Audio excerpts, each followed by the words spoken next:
Zero Ball Knowledgers. Today we have episode 13. I'm here with Chris Wilson, newly married man. How are we doing today, Chris? Dude, we're doing good. It's a beautiful day to have a I'm beautiful also day. here with I'm also here with Augustus James Capelli Jr. How are we doing today, AJ?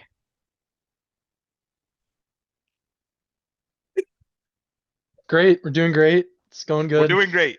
All right, boys. We have a lot to talk about today. I apologize for the delay in the audience. AJ is actually in Uganda right now serving the poor. So lots to talk about, lots to unpack. We are going to start with, as we always do, highlights of the week. We're gonna say, AJ, you can go first, but we'll have Chris go first because by the time AJ hears this, Chris will have it ready. All right, Chris, highlights of the week. My highlight of the week. I don't even know, man. Let's just say we'll talk about it later more in depth, but it's nice to see Manchester United come back and win a game. First time ever we won. We were down 1-0 up until the 90th minute, and then we scored 2 goals in 6 minutes and won the game.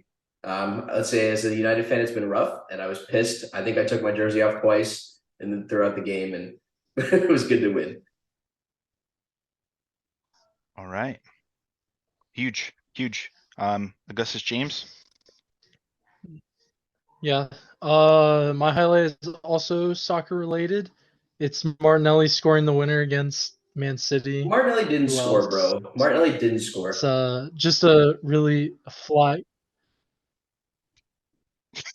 It was a shot on goal and it got deflected in. So That's okay. Goal's it goal. counts as his. So he takes it. Amen, brother. Goals. I will also bounce off you guys. My highlight of the week is Chelsea 4, Burnley 1. Anytime our team scores more than one goal, it is a joy to watch. We are awful. Even though we won 4-1 against Burnley, we are still awful. But I will celebrate. I told Chris and my father, it was a struggle for me to wake up at 7 a.m. I debated on if I wanted to watch the game. I did because I just felt something in my soul, something in my aura. I just felt that I should stay up. So, of course, I dragged myself out of bed, sat down on the couch, turned on TV.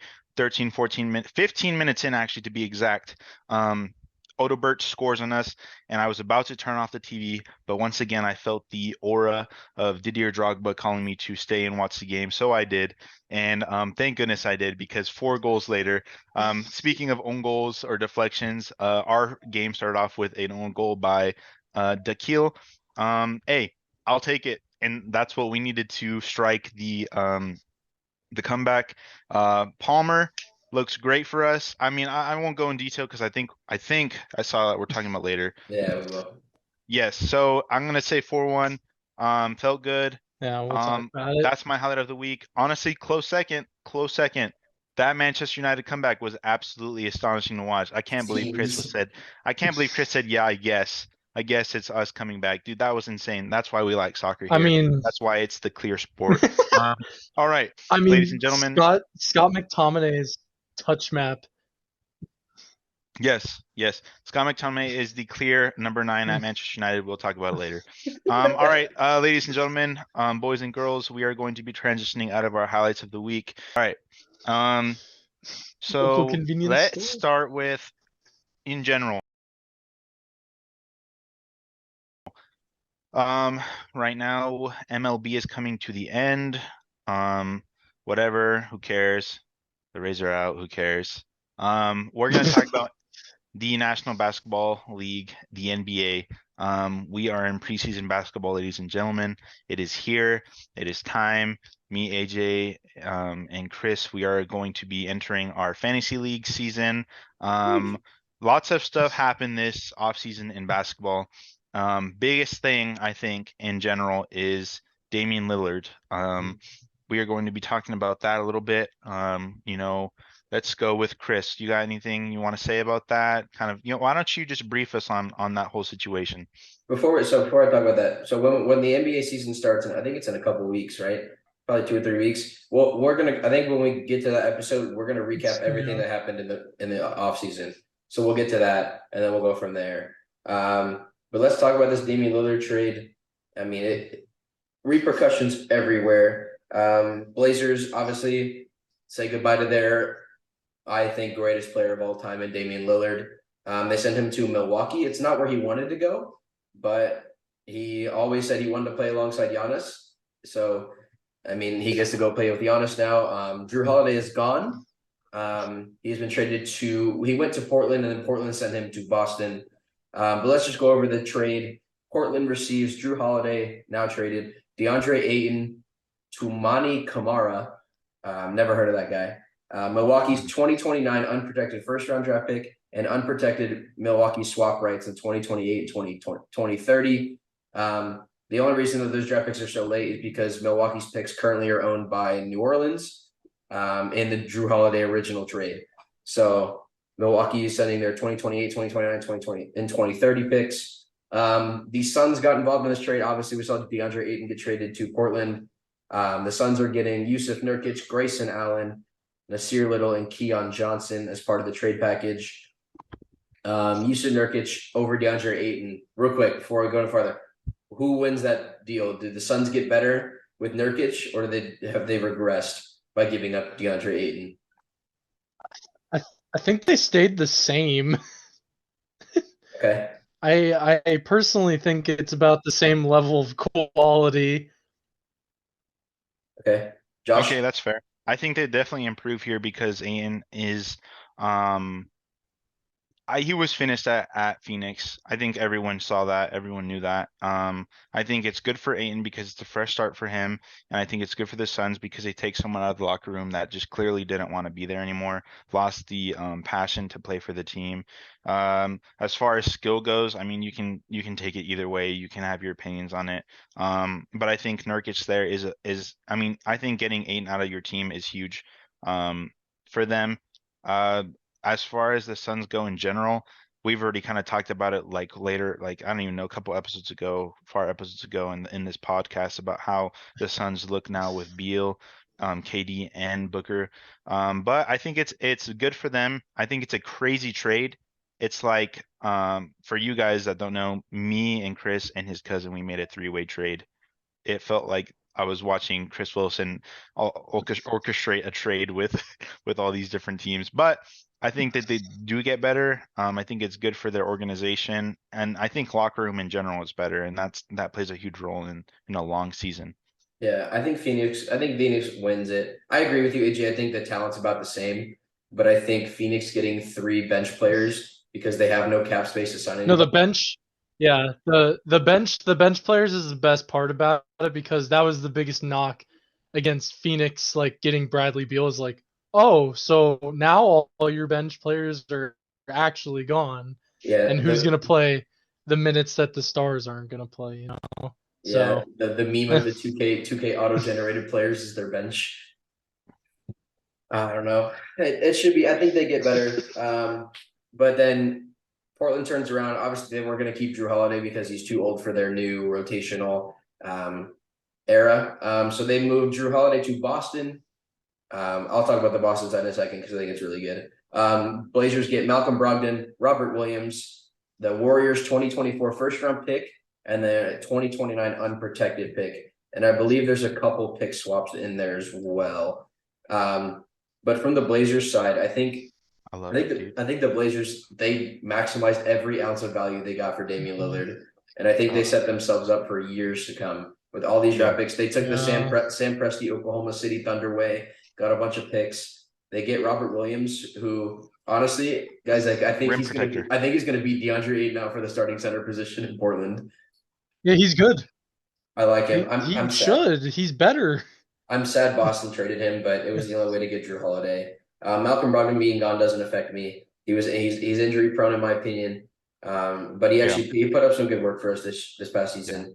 But getting Drew Holiday, Yeah. man, an All Pro, All Star, huge All NBA defensive player guard is huge. Losing Marcus Smart to get Porzingis is a win. I mean, but when we get Drew Holiday back now, we kind of just replaced Brogdon and Smart with one player. So Yeah. and the talk is they want to extend him longer. So we're probably gonna end up giving him another 3 or 4 year deal. So that core of Holiday, Brown, Tatum, Porzingis, and then whoever else you want to throw in there is going to be it's going to be a top contender this year, I think. They also got Brown too. Yeah, I'm honestly really excited to see it. I know how you feel about that, but Super I bags. think hey, speaking on AJ's earlier, looking back, saying Kristoff Porzingis is garbage. He looked great. uh-huh. He looked great in preseason so far, and honestly, I'm really excited to see what Portland does Means nothing. because yeah, sure, but you get to see him play, so I'm really excited to see Portland this season. I think they're going to be exciting to watch. I think it's good for Scoot and Yeah. that team in general. I really like Robert Williams. Um, I think they're going to do really good. They're My only question is, so now they're extremely stacked at the guard position. So yeah, you have Scoot, you have Sharp, you have Simons, you have and now Brogdon. Just like Anthony Simons feels like the odd man out now. yeah. Hey, when is the trade deadline in is there a trade deadline in NBA? Yeah, in February, right the week before the All-Star break. Yeah. Honestly, I wouldn't be All surprised if Star. Yeah, it's I before wouldn't be All Star. surprised if I see them make another move. Malcolm Brogdon to Philly. Watch the space. I don't know if yeah, I don't know. We'll see. But I mean, Uh, Brogdon is whatever, is bro. is very injury prone, but if you can get a healthy Brogdon in the playoffs, he's a really good player for you every single time. Honestly, bro, I wouldn't mind trading back for Brogdon at the deadline, just giving up a couple young pieces and getting him back for the No, playoff push. Get no, him no, no, back. no. I really like what the team is doing though, building for the young and No, future. I you really can't like it a do lot. that. But we'll talk more about it. I think once the NBA starts off, I think we'll probably do a pod entirely based on the NBA. Yeah. That'll be fun, and then we can even go over our like fantasy teams for people that care about that. But we'll move on from the Damian Lillard trade. Biggest thing, arguably, in the entire NBA preseason so far. Um, I have last thing in this little area. Who's chalked more, AJ or Josh? Me and AJ are both in shambles in Efren's fantasy league. Update for you guys.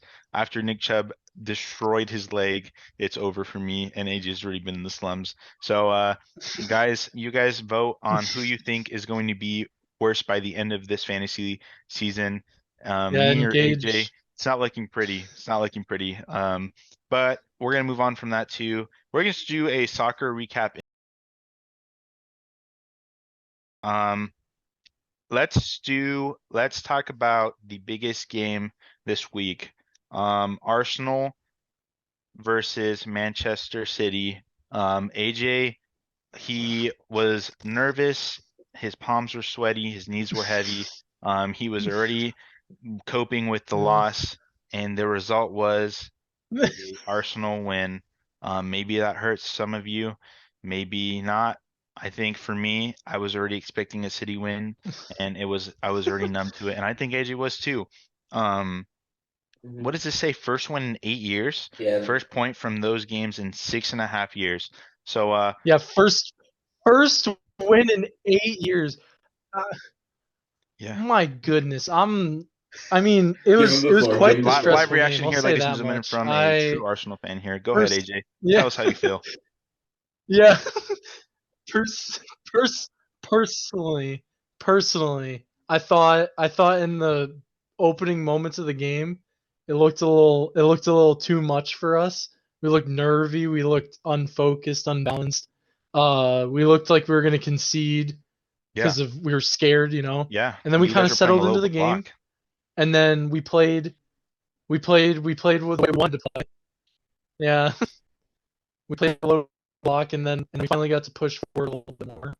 Yeah, But personally, I think we played it the way that we needed to. I thought we played good, efficient passes. We didn't play scared after like the first 20 minutes. hmm And I thought everybody who came on played played really yep, well, especially the subs that made it on. Like Martinelli at halftime, like that was a surprise in general because yeah, any Arsenal fan didn't know how many minutes he was gonna receive. He could have been like up like he could have only had like 20 minutes, but yep, came on at half, instant impact. yep. I thought Thomas was really good. I thought I thought Kai was fine. He was Declan was a really whatever. good player for you He had guys. the assist, but it's whatever. Declan was really good. He got the vote, like Yeah. the voted man of the match I've said this from like the now. Arsenal I've said fans. this now I and I've thought said I it in thought the he had a really good past. game.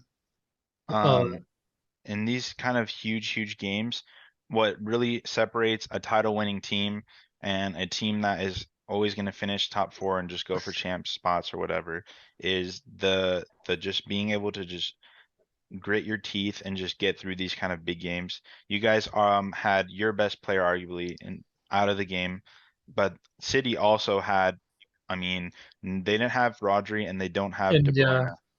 yeah, And lucky for you, Erling Haaland two of their best players has not shown us that ended he's on able this. to like be that player that we know he is in those kind of games. So it was honestly at the very first half after watching it, I was thinking, wow, this is really looking rough because Arsenal are playing like um a bottom table team against this team. They're just letting him have the ball. They're just getting pounded in defense. But you guys prevailed, and I think that speaks a lot on the team. I think those kind of games are really huge for you guys going forward, and I think you guys need to use that as fuel going forward. You guys go against one of the most underperforming teams after international break. I really hope you guys lose because they're not that great. We won't speak that, but yeah, no, it was a really good game for you guys. We can't like I thought like 8 years is ridiculous. I think it truly speaks to like that this might be the season, whether we win the league or not. I think a trophy is happening. Like I feel like that game kind of proves to the locker room that like this team is successful enough to at least win silverware. Mhm. You know, so yeah. Yep. I think you have a good chance too. We'll see if it's really with Arsenal. You guys just need to get it. You just need to get it, dude, because you guys love to just throw it away. But we'll move on from Arsenal. Um, I mean, very first weekend in a very long time where each of me, Chris's, and AJ's team win in the weekend, and we were all able to just have a good weekend and just be happy. And win. Um, we'll talk about we'll talk about Chelsea first. I'll leave United at the end. Mhm. I kind of briefly touched on it already. Um, we started the game off. We conceded a goal early, and from that moment on, I thought it was over for us because anytime we get conceded on early, teams just will go into a low block against us, and we cannot penetrate that low block because we don't have one, the creativity to make chances, and two, to finish those chances. Cole Palmer was a huge role in our team this weekend. He shows us glimpses of just he's just engaged in every single play. He's showing us what Nkunku does in preseason, which when Nkunku comes back, I'm super excited because he'll slot into that spot and Palmer can be on the wing or wherever else Potts wants to play him. But for once, we scored 3 goals on our own. That own goal, it was a shot that deflected in. Raheem Sterling was brilliant in that entire matchup. When Roz is confident and he takes defenders on one, it's when he's his best for us. Raheem, without Cole Palmer in that game, we wouldn't win it for sure. Our Man, Mudryk looked really good. He's really looking like he's becoming more and more confident each week. Super excited for him. Jackson, I think, scored as well. Anytime any of them score, it's super good. Um, Yeah. I think it's really, Yeah. man, it was really honestly an overall great performance. Potch, when his questioning was on the line, he showed us. And honestly, I think an overlooked really good player for us in the last couple matches for us is Conor Gallagher. People don't really look at that guy much because he's not really a big name, but he is just a dog. And he puts in that work defensively. He presses and he moves around. He runs a lot and he just works hard. Worst player on our team for sure, probably Robert Sanchez. Anytime that guy gets shot on, I'm clenching, bro. I'm cleansing. And Chris can tell you a little bit about that. AJ can tell you about that. I was gonna say to them, I feel like this is the first time in a long time that all of our goalies are not. Anytime they're near the ball, it's none of us are safe. But Or yes, not.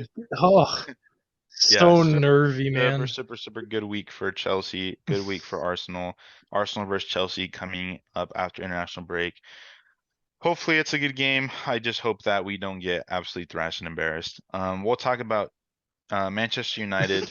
I'm gonna let Chris elaborate a little bit more on that, but they really did not look good for a lot of, honestly, the entire match. It was pretty rough, and I think Chris was ready to accept the defeat. Um, but you know what? This is what football is. This is what soccer is. This is what makes it such an exciting, great game. McTominay scores two in stoppage time. A stoppage time that wouldn't be there if this new system wasn't there. But I'll let Chris let us know about that. Yeah, so I mean 2-1, United beat Brentford. Goals yet Tyus Jensen for Brentford in the 26th minute.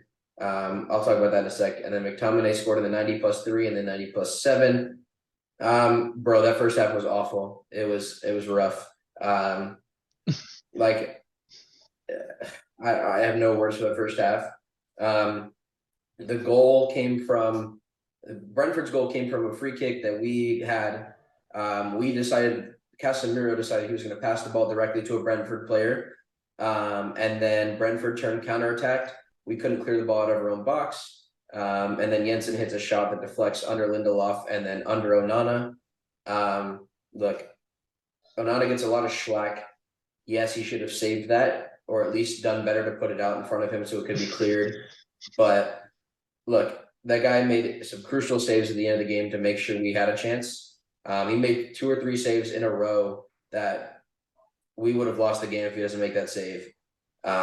One of them, we gave the ball to Malpai and literally 15 yards out of the box, and he literally tried to chip Onana, and he made one of those like De Gea-esque acrobatic saves that just was appealing to watch. So, I mean, he gets his slack, and yes, it's deserved in most cases, but he made up for it in that game. Casemiro was absolute garbage. Lindelof was absolute garbage. It's saying something when Harry Maguire, who's been getting a lot of crap over the years, and 37-year-old Johnny Evans play better than Victor Lindelof. So I'd like to see a lot more Harry Maguire going forward. And I don't say that very often because I frankly, really don't like Harry Maguire. But when this guy keeps putting man of the match performances at the defense weekly now, when he plays, you can't bench him. Taking the captaincy off of him was the best decision we ever could have made because now I feel like he plays more free. So Casemiro came off at halftime, which is great. I told AJ this quote. Eric Ten Hag was asked after the game, why did you take off Casemiro? He goes, I wanted more football to be played. And I just laugh at that because, Casemiro is one of the greatest defensive midfielders to ever play the game.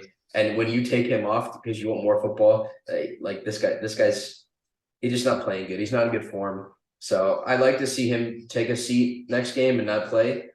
But we'll move on to, the end of the game. McTominay comes on in the 87th minute. Brentford play a 5-back, so they literally just sit and try and place walls in front of everything. They probably blocked Ethan Pinnock probably blocked 12 shots in that game, bro. It says on his stats he had 17 clearances. So that's got to be some sort of record, bro. 17 clearances is absurd. So he had that. McTominay comes on.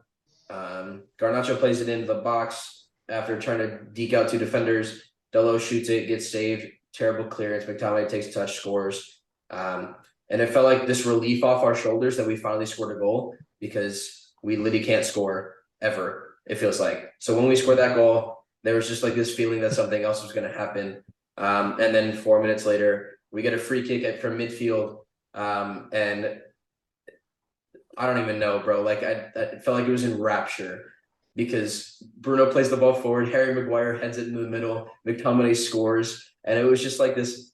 I guess the weight off your shoulders feeling. Josh, you get it now because your team's winning games again. Like it was just like this weight off your shoulders, and I jumped up on my bed and was jumping around like I was a child.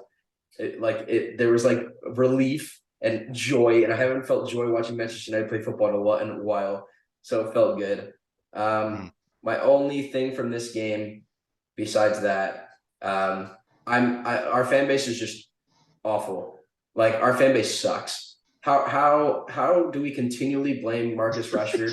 We blame Marcus Rashford weekly for doing things, and then when Garnacho comes on, it's like, oh, poor baby, you just did the same thing Marcus Rashford did, but we're gonna love you unconditionally. But when Rashford does it, we're gonna freaking set him on a cross and crucify him for his actions. That's all I have to say. I'm just over it. Marcus Rashford did more work than Garnacho did, and we praise Garnacho like he's the praised holy one.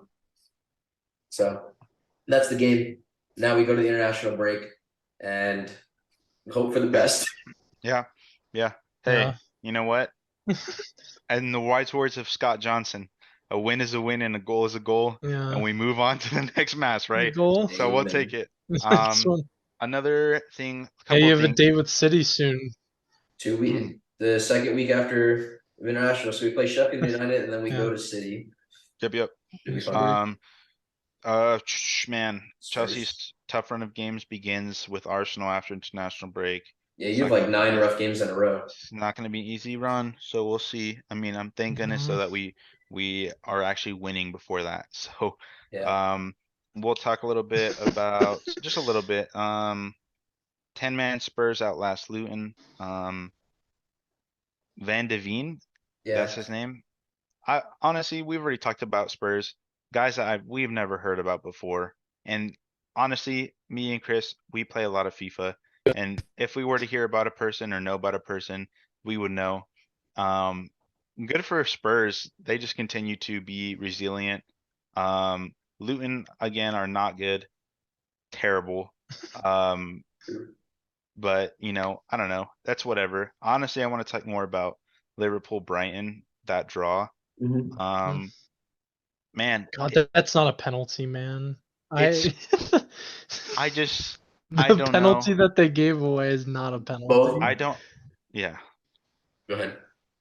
It's just not a good look for Liverpool, man. I mean, first off, you get an insane privilege of getting a referee like behind the scenes view on the calls that they didn't get, which a lot of clubs would pay a lot of money to have.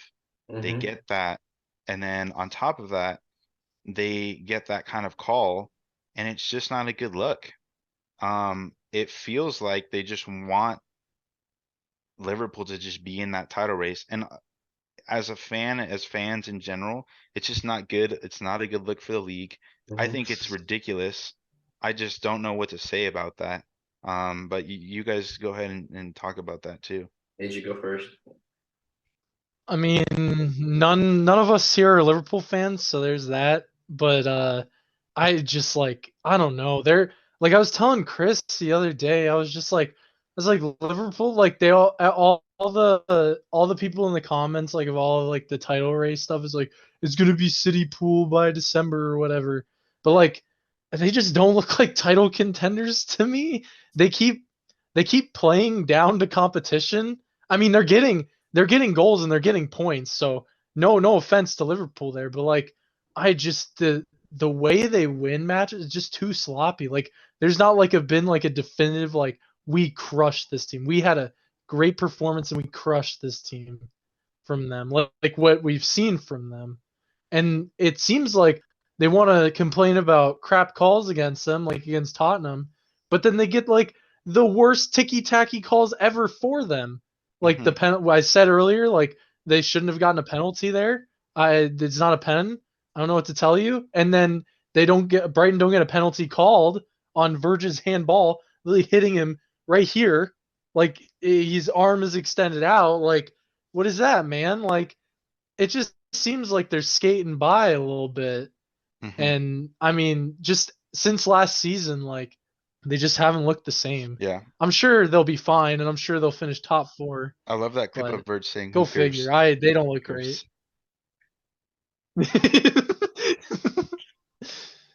Go ahead, Chris. Speak on that. Man. So Look.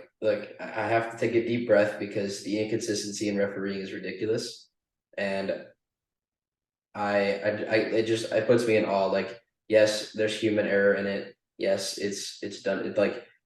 It's frustrating because the same things Liverpool get penalties for, other clubs don't get penalties for. Hmm. Like, I've watched Liverpool get 2 penalties this season because their player dove over the opponent and mhm. they called a foul.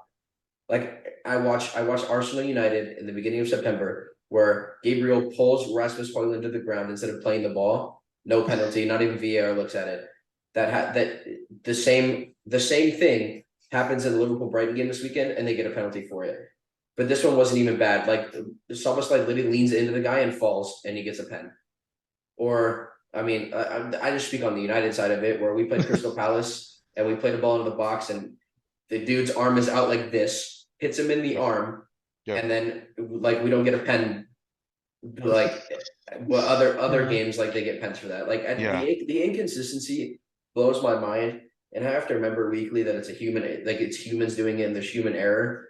But in the Champions League, like, we don't have this issue every week. Like, the Champions League has the technology to where the chip is in the ball, so it automatically tells you if they're offside or not. You don't need a human being trying to draw a line across a screen. Like, it blows my mind that we're in 2023 and we have all this technology, we're choosing not to use it. Yeah.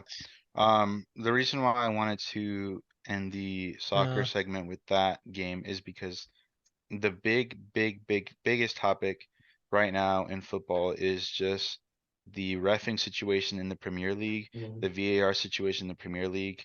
Um, it's just like, man, it's like nobody is safe every given week. Calls aren't being made how they should be called. And then when your only job is to control and regulate a match and you can't even do that, it's ridiculous. I was watching the Arsenal game and I love Kovacic because he was a servant to Chelsea. I really love him as a player, but I don't know. He was already on a yellow card. He goes and slide tackles, and I don't know who he slid. Was it Odegaard? Yeah. Yeah. Late He slide tackles Mark. is Deck. Well, it was first Odegaard. He got a Oh, yellow. Deck. Okay. No, Deck was the Okay. first one. Deck was the first one. Um, It and should have then been a red. it was the Okay. second. It was whatever the second challenge was. It was exactly like Yeah. Gusto's challenge. That was reviewed by VAR and then given a red card. He slide tackles the player, which is fine. And then in that situation, though, in the Arsenal game, hmm he just hits his ankle. It's not even like ball contact first, which is ridiculous to me because Gusto hits the ball and then his foot rolls over the ball. Where in this situation, it's just straight to the foot and it's the same looking thing and it's just a yellow card on top of already a given yellow. It's just like, or was that the first That challenge? I was the can't second. remember. That was the second. Okay, so on He, top of he on top of him having a yellow card already, that should be a card at least. And it's nothing. It's nothing. He says no, it's fine. So and that just blows my mind because in anywhere else they would at least review it. And I think they said they did review it, maybe. They looked at it and that's it or whatever. And it just blows my mind because it's just, man, how are the referees feeling today? Do they want to just absolutely ruin a game? And if so, then boom, there it is. Um, it's just freaking ridiculous to me. And then what was the other game Chelsea played? It wasn't a league match, but there was no VAR. They're literally calling us offsides in our own half. well, okay, so yeah, that was dumb. It's a But go so the ahead. first one. Here's what happened. Saying earlier about the yellow card, red card situation is that the first one was reviewed for a red. They gave him a yellow, which is fine. But the second challenge was a definite yellow, and they called no foul and no VAR check for second yellow after he already was on a yellow, and it Hmm. definitely should have been him sent off. Yep. Yeah. I don't get it, man. So I don't get it. it's ridiculous. Yeah, it's just it really just shows so much negligence in the referees. It shows so much like it was the EFL Cup against Brighton. Yeah, well, Um, the Carabao Cup doesn't have VAR until the Mhm. semifinals, yeah, I mean, not I'm not talking. which is Yeah, stupid. I'm not even talking about though now. VAR has its own errors, but now I'm just talking about just the basic, the purest form of what soccer is, what football is. Referees, we were fine. There was obviously calls in the past that were like, man, I don't know, is that offsides? Um, Chelsea's goal that they scored that they called offsides before VAR, okay, that could be called offsides. But I promise you back then, referees were way more sharp to not call that offsides. And then Mhm. for them to just call us offsides when we're making plays on our half, like I texted AJ in the chat. I was like, bro, that's basic knowledge of football. Like you can play anywhere in the world. You can play AYSO soccer and they know that you're not offsides in your half. And they call this They offsides in know our it's half. offside. Yeah. It's just like it's just crazy to me right now. They need to man, take this international break and freaking send your referees to like a YouTube class or something because I promise you, me watching a YouTube video on how to ref a prem match, I'll do a hell of a lot better than these guys. Um anyways, you know what? It's frustrating. Refereeing is frustrating. I'm sure there will be a ton more disgusting calls. Or But for now, let's Okay, just the last thing, because it's been said by multiple people this week already. Christian Pulisic came out on a podcast, Tim Ramey's podcast, and said get rid of VAR in general because it's yeah. useless. And then Ange Postecoglou, the manager for Spurs, then he came out and goes, "Look, goal line technology is fine because it's actual technology and it's not human beings, but get rid of everything else. It's useless." Like this is multiple people that are higher up and they're playing or managing that have said this is useless. Either make it completely automatic, like with technology, or get rid of it in general. Because these referees are relying way too much on the technology and creating all these errors now. So you got to pick one way or the other. We can't keep sitting in this middle ground of garbage. agreed, agreed. And honestly, I don't know. This could be a Yeah. completely out of their opinion, long shot, controversial, whatever. But when games or goals are being called offsides by a milliliter of an offsides call, that's not soccer to me, dude. Like that's ridiculous. If you're telling me a milliliter of a person's elbow is what giving them a ridiculous advantage to score a goal in soccer, then you don't know soccer and you're just completely changing the game. Even if it's Your toenail doesn't give you an advantage. even if it's against my team, I mean, like we've all had calls against and for us, but at the end of the day, if you're gonna be drawing the most insane fragment of a hair off sides, which that is literally what gets called offsides at times, then Mhm. it's ridiculous to me, and you guys need to like change something. But whatever, that's soccer. Bent That is what over. that is what it is now. Yeah. We'll move. We're done. We're gonna take a quick break from the ad. Today we're being sponsored by Voodoo Ranger. Yeah, The right. I night. wish. No, I'm just Yeah. kidding. Bro, you said we Um, were sponsored by Gatorade earlier. we're Making different them crap on segments. the fly Different here. segments. Anyways, actual advert break. Um, Yeah. today we are being sponsored Okay. by the Wilson family. Thank you, Rita and Henry, for your kind donation of intranet and snacks being sponsored in the next pod. All right. All right, NFL ladies baby. and gentlemen, we are going to be talking about the National Football League, aka the NFL.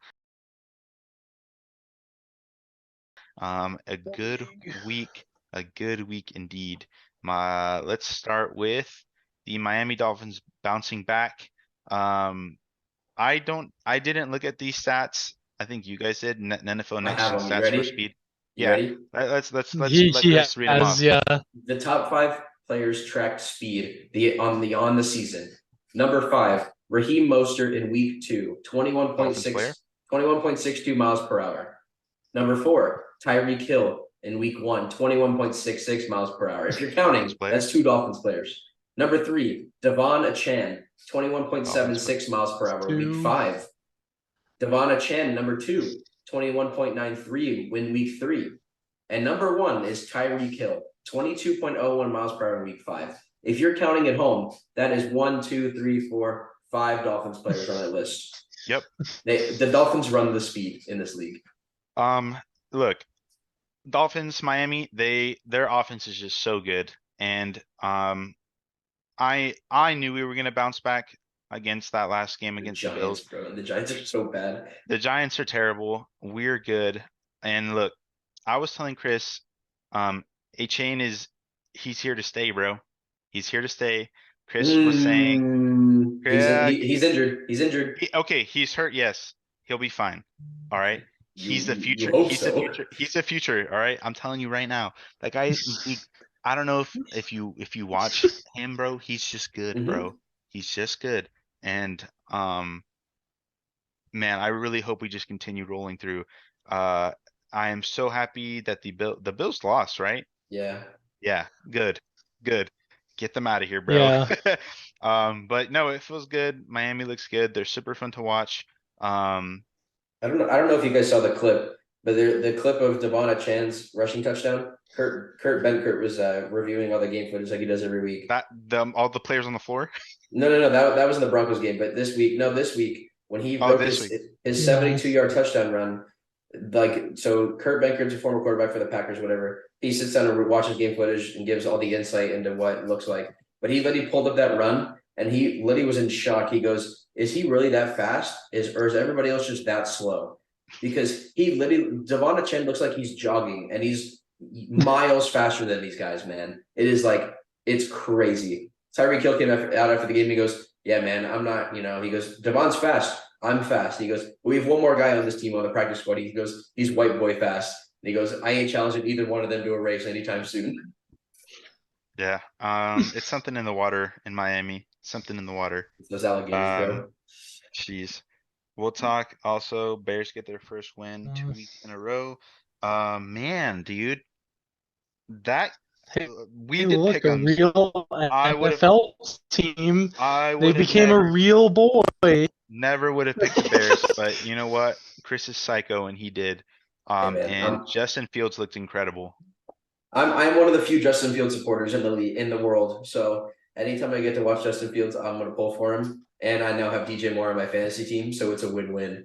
Thank you, DJ Moore, for 63 fantasy points this week, 200 yards and 3 touchdowns. Should have had 4 touchdowns, but the NFL is retarded and the refs are dumb. And they called him out of bounds when he wasn't anywhere close to being out of bounds on Hey, that hey, play. So we don't use retarded on this pod. sorry, the NFL is dumb. That's all I have to say. All right. The Bears All right. look good, man. And the Bears just saved their season. Well, they saved their coach's job. Because I know AJ and I talked, and he was telling me, he was like, if they lose this week, then he's definitely gone. And they finally Yeah. finally decided to put Justin. If they lose, there's rumors.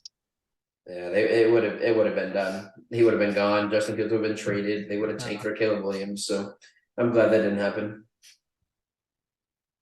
Did AJ Jones just score a touchdown? Yeah, he did. All right. Yeah. Anyways, Nice. all right. 49ers absolutely just destroy the Cowboys. Dak Prescott looks awful, man. I think AJ could be a better quarterback than that guy. It's just their defense. Their defense is just it's just night and day different. What is that, man? Yeah. I just Micah Parsons came out with a quote saying there's there's only a few mistakes separating them. Well, bro, it was 42 to 10 with 13 minutes to go. I don't know what game you were playing in, but clearly they took it away from you. The defense got neutralized and Dak was forced to do things. Like that's the key to win. Make Dak do things because he clearly doesn't know how to make cereal without spilling the milk. You're not wrong. You're not wrong. My only pushback is, look, San Francisco is just miles ahead of everybody in this league. Besides, obviously, They are. But here's my thing: is they couldn't run the ball because San Francisco's D line was so good. Tony Pollard looked awful. Rico Dowdle looked awful. Mike McCarthy decided that they're going to stop throwing the football down the field. They're just going to throw 3-yard checkdowns. Like, how are you going to kick your offensive coordinator? Let him go to San Diego, but then you're going to call plays, and you're going to call crappy plays like that. Yes, Dak Prescott makes terrible mistakes. We've seen this over the last few seasons. He's not the greatest quarterback, but the buck doesn't go on Dak's head here. It goes on Mike McCarthy for being an awful coach, in my opinion. I think he should have been fired last year, and they should have brought in somebody new. But the 49ers are just that good. Brock Purdy is still undefeated as a starter in the NFL. He's making throws that most quarterbacks won't make because they're too scared to throw it. And Dude, that third Kittle touchdown, that play, Mhm. I was so freaking sexy, man. Well, did you see the second Kittle's second touchdown where they ran the trick play was the Yeah. exact same play that the Lions ran earlier in the day. Like Kyle Shanahan literally must have watched the game and goes, "All right, let's implement this," and then literally threw it in in the game. They were probably watching the game together, bro. It was it was Probably it was watching- it was literally an identical play to what Sam Laporta scored earlier in the game for the Lions. Yeah. But let's just say the 49ers and the Dolphins are the two favorites to go to the Super Bowl. And it's Yeah. not close. Yeah. Eagles stay undefeated. Cooper Cup returns. Lots of fantasy managers out there probably extremely happy about that. And Cooper Cup put pretty good. I think he put up decent numbers, right? How many yards did he have?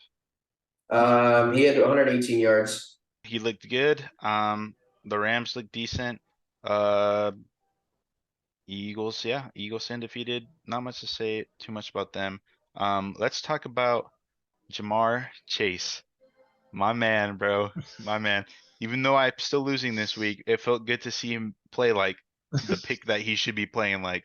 I'm always open. I'm always open. I love it. I love Yeah. it. I love it. Love it. Love it. Joe Waffle Burrow. House, I'm always open. Joe Burrow's still starting to cook again. I hope he stays like that, dude, because I really need that Bengals team to get it together, man. I really do. Yeah. Ravens. Yeah. Let's talk about that real quick. Ravens receivers hate Lamar Jackson. The Ravens counted 7 drops in that game. Two touchdown drops back to back. 100. What is it?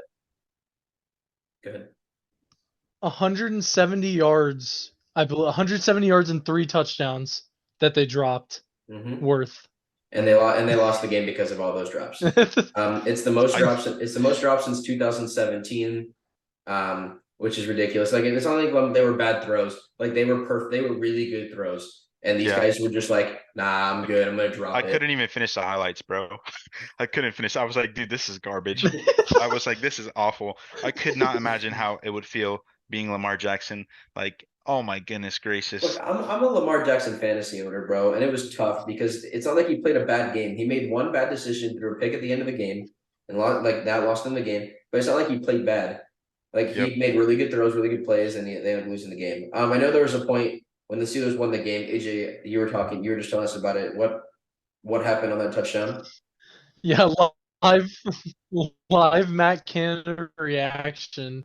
They cut to the booth and all the coordinators are celebrating, and the offensive coordinator himself, who has been under a lot of scrutiny because his offensive play calling is so bad, is very bad, and they score a game winner, and he has no reaction.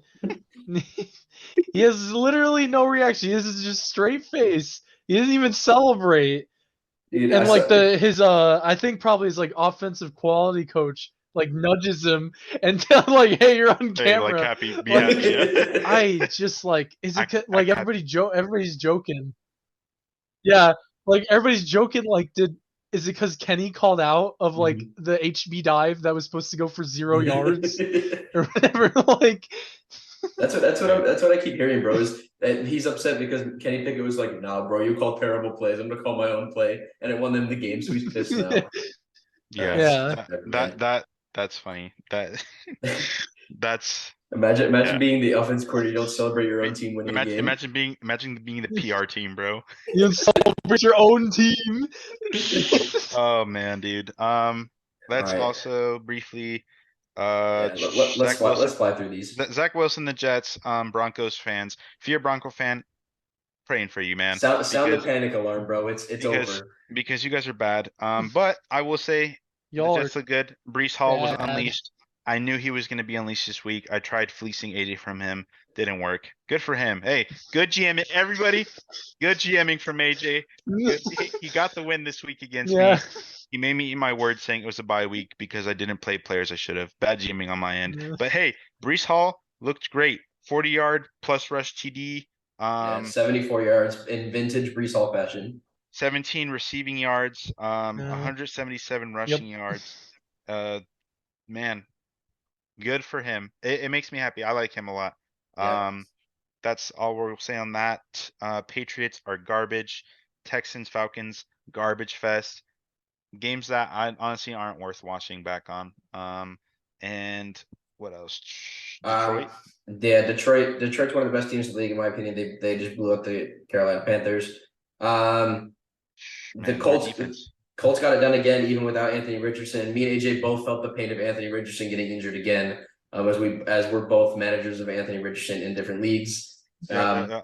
It's just look, he could be out for 4 to 6 weeks. They're saying they diagnosed him with a grade 3 MCL sprain or MCL sprain. Oh my gosh, AC joint sprain in his shoulder. He's getting a second opinion, hope for the best, but doesn't look great. And then Jonathan Taylor got his extension, 3 years, 45 million, 28 guaranteed.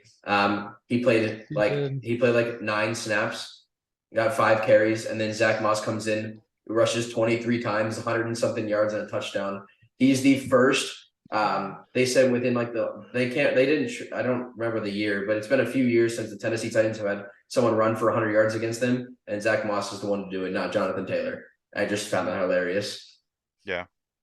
For those of you that don't know, Zach Moss has been on my team now for a couple weeks. I picked him off the waiver wire, and this is the first time that I have not started him because I thought this is probably the second time this year that I've taken somebody off my IR, or not even, I got Jonathan Taylor and put them in for someone that has been doing fine, except in the case of AJ Dillon, which is absolutely trash. And of course tonight he scores a touchdown. That's just fantasy though. But Zach Moss is really good. I was looking at things, bro. That touchdown he made with was like 70. It was like 75 yards or something he ran or whatever it was for that touchdown. That's ridiculous, bro. Jonathan Taylor, yes, he's back. He's there. But I think though, I think I saw the Colts. They're not just gonna erase Zach Moss from their team because he's good. It's gonna be Zach Moss. It's gonna be Jonathan Taylor.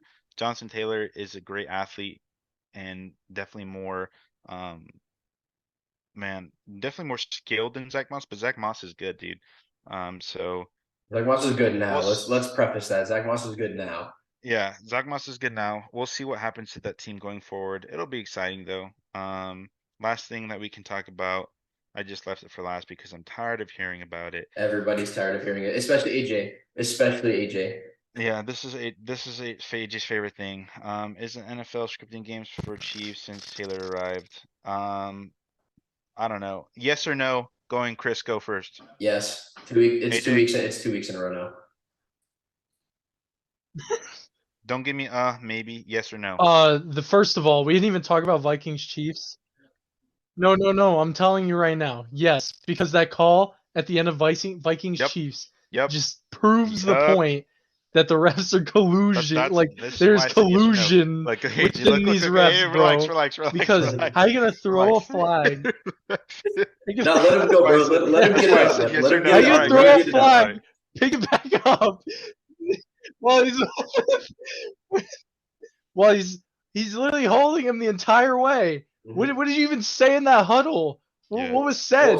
He grabbed him. So they picked up the flag. And then go ahead, because you're gonna talk about the helmet too. No. Let him talk about the helmet too. No. Look. Yeah, we know it's not. It doesn't look good. And the reason why I said yes or no is because my wife is a freaking extreme Swiftie, and I'm trying not to get in trouble here, right? So I'm trying to keep it as simple as yes and no, okay? It's rigged, the man. NFL definitely looks like it's scripting games. We'll move on. Yeah. The calls are off. My mouth was open. I was literally watching the game. I was like, bro, I was literally sitting there at work, and I was like, dude, what is that? What is that? But, we'll see. Didn't Travis Kelce get injured, or he came back? He got injured. Now Taylor Swift called him back. Go ahead, Jake. Go ahead. Yeah. She was like, she called him and said smooches. No, gave give him kisses. She was like, Travis, you need to shake it off, or I'm going to give you a blank space. So he came back out there, scored touchdown. He's actually fantasy relevant again this week. Yeah. But that Let's I end think this. that Let's end that this NFL Week yeah. 5. Hey, that'll cover our NFL week. Going No. into week 6, we've got, where are you guys? Oh, Bucks versus Lions. But hey, Predictions. before we talk about it, let's recap Week 5 predictions. Week 5 Week Yeah. 5 ends today, and Monday Night Yeah. Football Packers are currently up as we speak, 13-10. It could go either way. They both look absolutely awful. Another primetime garbage fest. But with that, so let's go over this. We'll start with AJ's Week 5 predictions. As of right now, 1, 2, 3, 4, 5, 6, 7. AJ currently has 7 correct. He's 7-7 currently. So, or 7-8 currently, I believe that is. So he's got 7 wins. If the Packers win tonight, puts him at 8-8. He goes 500 on the week. Josh, you are 8-7 currently. You need the Raiders to win to go 9-7. And then I am 10 wins, and I need the Packers to get to 11 wins. Both of you picked the Commanders. So I'm gonna go through this real quick. We'll run through it. Bears, Commanders. You guys both picked the Commanders. I took the Bears. We all took the Bills. They lost. We all took the Texans. They lost. The Lions. We all took. They won. Me and AJ took the Colts. Josh, you took the Titans. The Colts won. Dolphins. We all took the Dolphins. Obviously, they won. Me and Josh took the Saints. They won. AJ took the Patriots. We all took the Ravens. The Ravens lost. We all took the Bengals. The Bengals won. We all took the Eagles and the Jets, and they both won.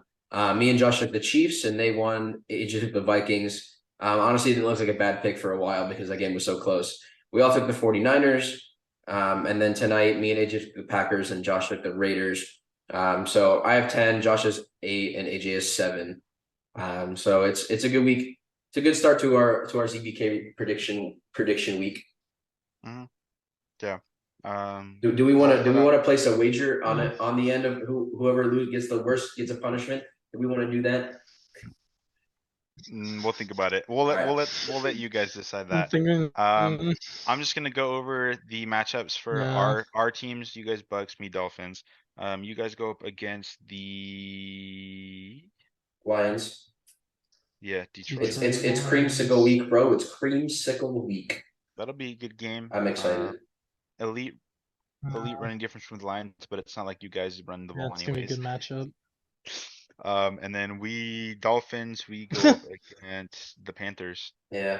You're already 13.5 point favorites. Yeah, who are 0-5. And you're at home, so it's an easy win. Have fun with your bye week. Yeah. For real. Yeah. So yeah, that'll be fun. And then yeah, soccer is on international break. No one cares about that. We'll be back in 2 weeks. What do you mean? We play Germany. Soccer's back in 2 weeks. 2 weeks. So October 20th, the weekend of the 20th is the games. Yeah. So, 2 weeks. I mean, and then do you guys want to run through pick'ems on camera, or we just want to leave it for the graphic? No, we'll leave them. We'll leave them. Okay. Because this was already a decent size. We'll Fantasy. leave for the graphic. AJ beat me today in the league. Chris, did you win? Chris won. I won. Chris won. Did I? We're not going to talk about the other one. We'll just talk about this one. Yeah, Let's talk about this one. Yeah, I won mine. I'm going to be 4-1, staying in first place in our league. I didn't deserve to win, but I won. So I moved 2 and 3. AJ goes 3 and 2, and then going into week 6, I'm going up against Chris's cousin. AJ, you go up against your buddy, and Chris goes against Jason Dean, 3 and 1. So that'll be a good game. That'll be a good game. Lots of exciting things, guys. But we're gonna wrap it up. I'm gonna jump to 4, bro. Yeah. Hey, it was a really, really good podcast. Lots of stuff we covered, guys. Lots of exciting things. We're super stoked for. Do people say stoked still? We're stoked. We're stoked for NBA. We're excited. We will be bringing out some more NBA content soon. Yeah, soccer's gonna be on break, but NFL keeps rolling. We'll definitely hit you guys with the pod next weekend. Probably not as long as this one. But we're excited, guys. Thank you guys for watching. Thank you for tuning in. If you stayed and watched this long, you guys are going to get to see AJ do I'm a little teapot dance at the end of the clip. Thank you guys for watching. This is ZBK. I'm your host, Josh Johnson, here with Chris Wilson and Augustus James Capelli from your boys at the ZBK pod. We love you guys. Have a great time. Have a great week. And don't forget to tell somebody that you love them.